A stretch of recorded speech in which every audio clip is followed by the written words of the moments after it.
আজ লুচি আর সুজি খাবো। হিস, চুপ করো আদিল। মায়ের সারা রাত জ্বর ছিল, এখন ডেকো না। কিন্তু আপু, আমার যে খুব খিদে পেয়েছে। নাস্তা কে বানাবে? মা অসুস্থ, তাই আজ আমরাই মায়ের যত্ন নেব এবং নাস্তা বানাবো। চলো। অ্যাকমপ্লিস মাশাআল্লাহ। আমার সোনামণিরা আজ নিজেরাই সব করছে।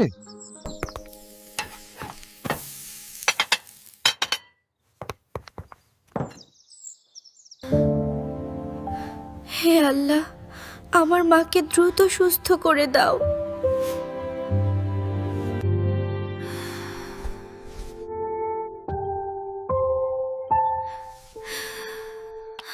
তোমরা আমার এত যত্ন নিচ্ছ, আমার সব অসুখ তো এমনিতেই ভালো হয়ে গেল। জানো, বাবা মায়ের সেবা করা মানে আল্লাহকে খুশি করা। তোমরা জান্নাতের কাজ করেছেন। আমাদের প্রিয় নবী সাল্লাল্লাহু আলাইহি ওয়াসাল্লাম বলেছেন, মায়ের পায়ের নিচে সন্তানের জান্নাত।